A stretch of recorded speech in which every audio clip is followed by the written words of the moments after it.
Hola, ¿qué tal? Esto es Bolivia en el Foco. Han pasado más de 40 días desde que la ciudad de La Paz y muchas de las carreteras del país están bloqueadas pidiendo la renuncia de Rodrigo Paz como presidente. Pero Rodrigo Paz roza entre la legalidad, la legitimidad y la desinstitucionalización.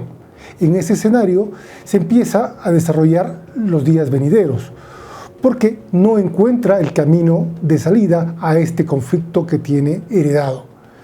Y en este escenario se empiezan a elaborar narrativas que tienen que ver con variopintas funciones que le dan la embajada norteamericana, como por ejemplo tildar de narcoterrorismo o de vándalos, o ficciones y fantasmas que suelen rondar la cabeza de todos los que nos gobiernan en este momento. Pero centrémonos primero, esta desinstitucionalización en la cual hacemos referencia, ¿cómo la debemos explicar?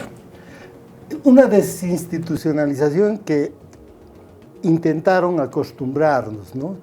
Porque ya los primeros pasos desinstitucionalizadores se dieron en el gobierno de Luis Arce. Recordemos que Luis Arce hace concesiones a la empresa privada, particularmente en dos periodos del año 2023, y que van socavando los derechos constitucionales de las personas. En ese tiempo ya se llega a un punto de quiebre en el que el gobierno empieza a manipular la institucionalidad en Bolivia y hace de que tanto el órgano judicial, como es el Tribunal Constitucional Plurinacional, y posteriormente el Tribunal Supremo Electoral, terminan convirtiéndose en sujetos definidos por el órgano ejecutivo. Y desde aquella época ya empiezan a querer naturalizar una práctica desinstitucionalizadora. Y cuando llega Rodrigo Paz, acelera el proceso porque de manera bastante rápida, en el corto tiempo que le queda de gobierno, en los primeros 6 meses concretamente, lo que hace es un montón de actos violatorios a la Constitución Política del Estado. ¿Cómo que lo podemos evidenciar? Porque, por ejemplo, yo te digo, el hecho de que la ayuda internacional provenga en aviones de gobiernos vecinos y que estos sean utilizados para beneficio de privados, también es una forma de desinstitucionalizar. El hecho de que se quiera desbloquear San Julián y que tomen la iniciativa grupos paramilitares como es la Unión Juvenil Cruceñista y que la policía dé el visto bueno estando simplemente detrás a ver si es que necesitan ayuda, es una forma de desinstitucionalizar el país. Hay otras formas también evidentes de esta desinstitucionalización. Y verificables para el pueblo, ¿no? Porque, por ejemplo, en el caso de San Julián, el pueblo mismo llega a ver de manera directa de que hay instancias civiles no regulares pertenecientes al Estado cumpliendo una tarea de supuestamente organismo del Estado. Entonces, esa práctica, la que quieren hacerla parecer bastante natural, es una clara flagración a la Constitución Política del Estado. Y el gobierno no puede negociar, no puede evitar que eso suceda, porque prácticamente responde a toda una presión del sector conservador más importante del país para cristalizar sus objetivos de clase. Eso es real, eso es contundente y eso es verificable. ¿Y qué produce esto? Lo que produce este ejercicio desinstitucionalizador es de que el gobierno entra en una práctica, en una cotidianidad que lo lleva a niveles de ilegitimidad. Y este es el segundo elemento, la ilegitimidad, porque eso es algo que no se consigue en las urnas. La ilegitimidad está en el ambiente, está en la aceptación del conjunto de la sociedad de todo nuestro país, de las distintas naciones y en todos los estratos. Esa ilegitimidad va increciendo. Y reconocer de que la legitimidad es un acto de ida y vuelta, porque cuando el pueblo deposita con su voto un acto de confianza a un gobierno, lo que le está pidiendo es de que ejecuten los intereses que sostiene ese pueblo para que los realice desde el ejercicio de la política pública.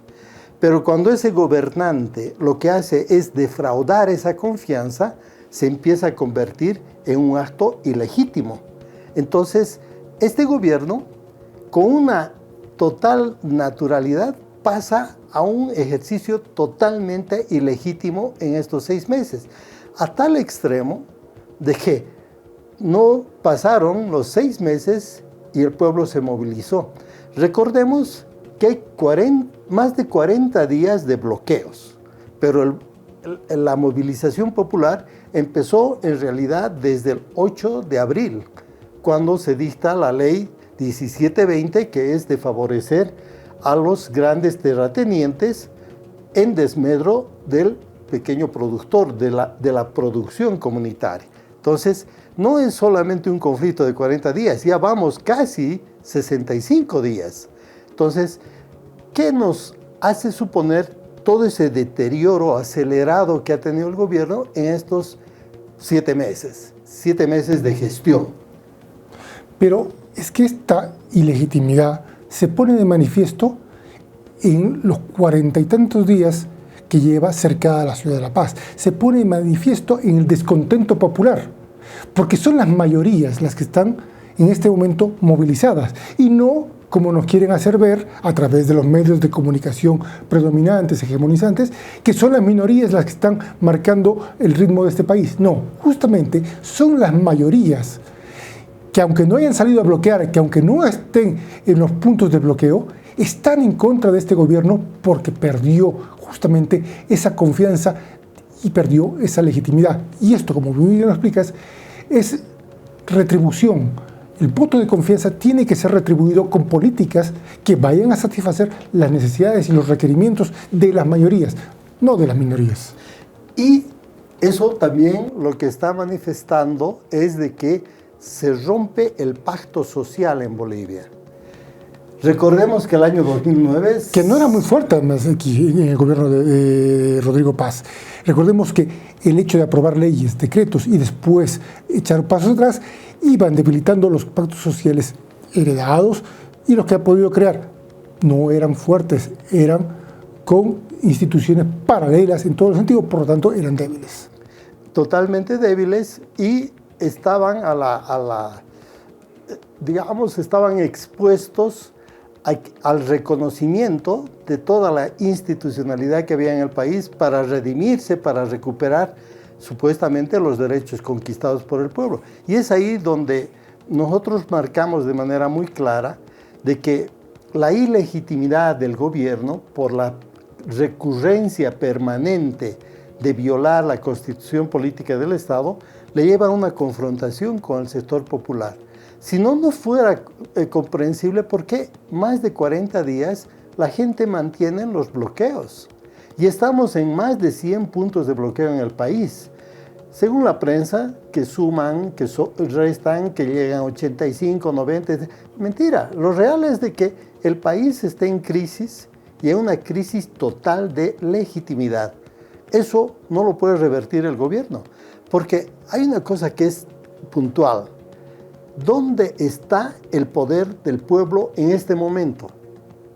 Está en las calles y en las carreteras, porque si el pueblo no tuviese poder, no tendría la capacidad de obstaculizar o bloquear una ruta, porque esa manifestación tácita de bloqueo está expresando claramente que la voluntad de ese sector popular está en contra de la administración regular de este Estado. En ese sentido, hay que reconocer que el pueblo domina en las calles. El pueblo está expresando democráticamente su postura negacionista de reconocimiento de este gobierno. Lo que está diciendo el pueblo es: ya no queremos confiar más en Rodrigo Paz porque nos dio suficientes argumentos y elementos para creer que ya no le podemos dar nuestra confianza e inclusive el derecho a la duda. Y por eso dicen: queremos que renuncie. No hay aquí negociación y queremos que renuncie. Eso es lo fundamental.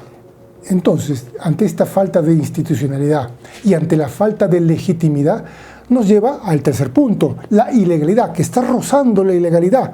Porque por más que exista una ley como la que han aprobado actualmente en la Asamblea Legislativa y que les da, en teoría, poder de actuación para la represión y para levantar los bloqueos, es una ley que va contra la Constitución política del Estado.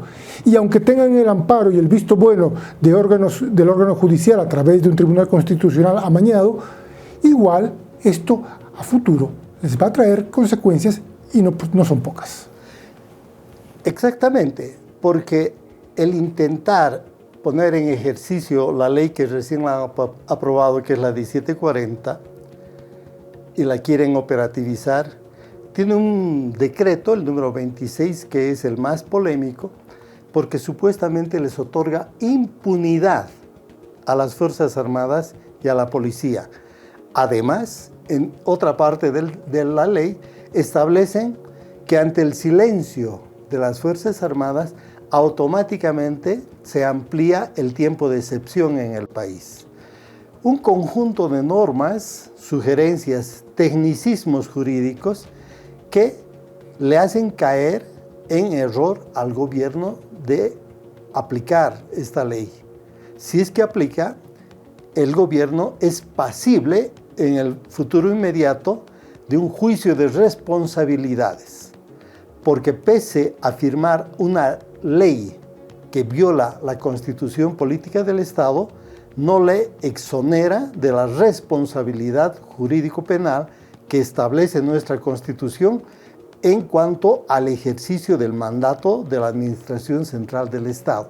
Entonces, nos estamos enfrentando, porque estamos prácticamente al borde, de que el gobierno apruebe la ley de excepción y cuando la apruebe, lo que sí se va a hacer es entrar en un periodo de ilegalidad. Y eso ya lleva a un nivel superior de confrontación con el pueblo en el que fácilmente podemos ir lamentando hechos de la vida de las personas. Y esto lo tienen que tener muy claro los comandantes de la policía, los comandantes del ejército. Porque si bien hay impunidad desde una ley que es anticonstitucional, no existe impunidad en la historia. Y la historia va a cambiar pronto, cambiar violentamente. Y sabemos que lo que hoy es legal, o fue aparentemente legal, mañana, en poco tiempo, va a ser condenado por la Constitución política del Estado. Y también lo deben saber los ministros, aquellos que vayan a firmar los decretos que permitan la represión al pueblo, que serán sujetos pasibles de ser condenados por el pueblo y por la historia. Y esto remarca lo que señalábamos anteriormente. Rodrigo Paz está pasando de un periodo desinstitucionalizador a un periodo ilegítimo y llegando al borde de quebrar la legalidad constitucional. Y eso no solamente es un elemento más que aumenta en el argumento de exigir la renuncia de Rodrigo Paz, sino es la contundente demostración de que Rodrigo Paz no está en condiciones de administrar el país y la renuncia debe ser inminente. Eso es lo que está señalándonos todo este proceso, todo este recorrido que está teniendo el actual gobierno. Y porque además no se pueden construir falsas narrativas para justificar y desviar la atención hacia otros sectores. El narcoterrorismo, el vandalismo, el hecho de que los actores movilizados son minorías, no son justificativos que le vayan a cuadrar a las grandes mayorías justamente, porque esa narrativa está construida sobre galleta mojada y en cualquier momento este castillo de naipes que han construido se va a derrumbar.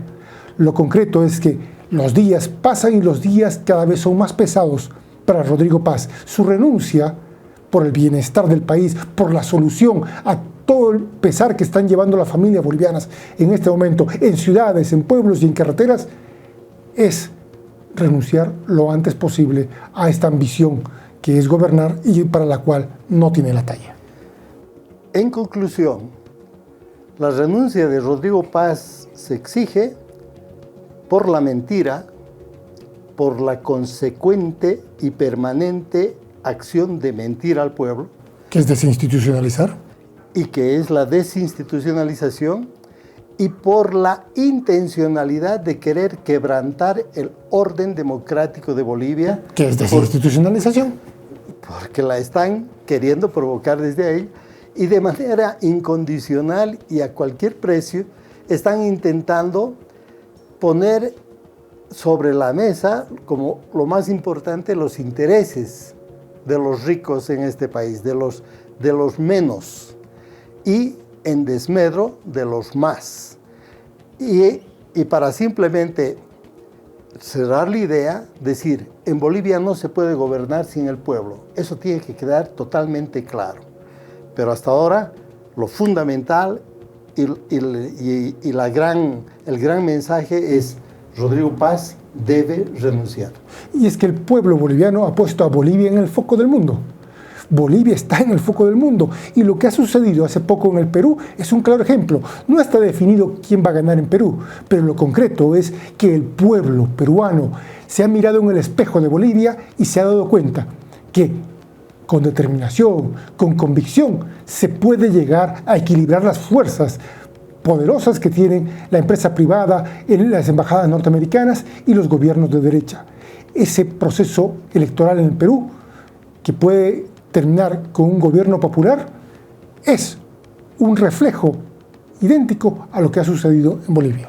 Y lo dejamos para el siguiente programa, mi estimado compañero, de hablar el tema del narcotráfico y el argumento que tiene el gobierno de decir que esta movilización popular está financiada por el narcotráfico y por grandes corrientes internacionales.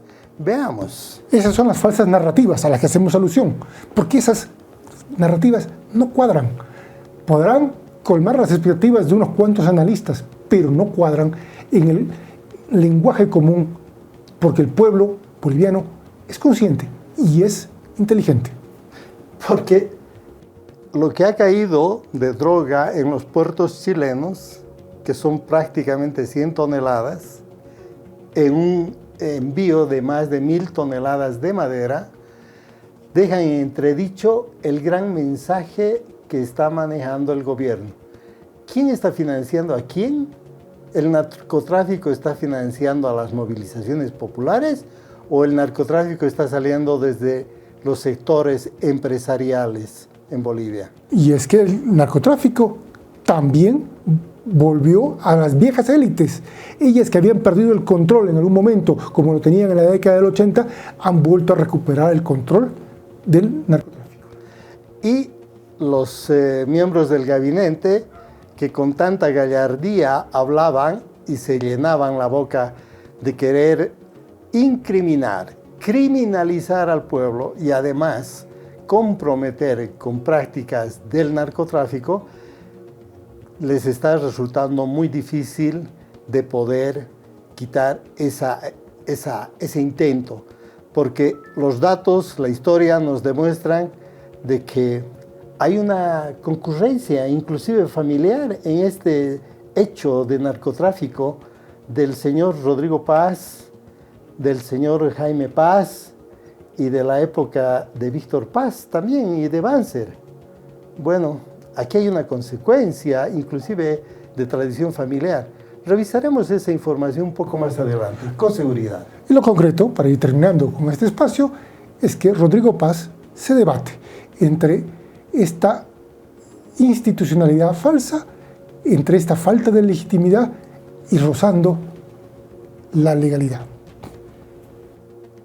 Con esto, Bolivia en el Foco hace su aporte para reflexionar, porque es importante tener memoria, tener capacidad de reflexión para llegar a la acción.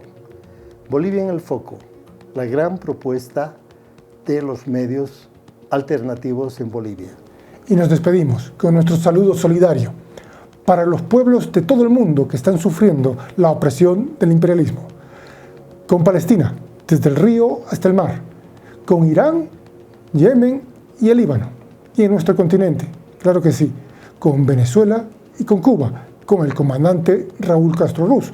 Y, como no, la solidaridad con todo el pueblo movilizado en nuestro país.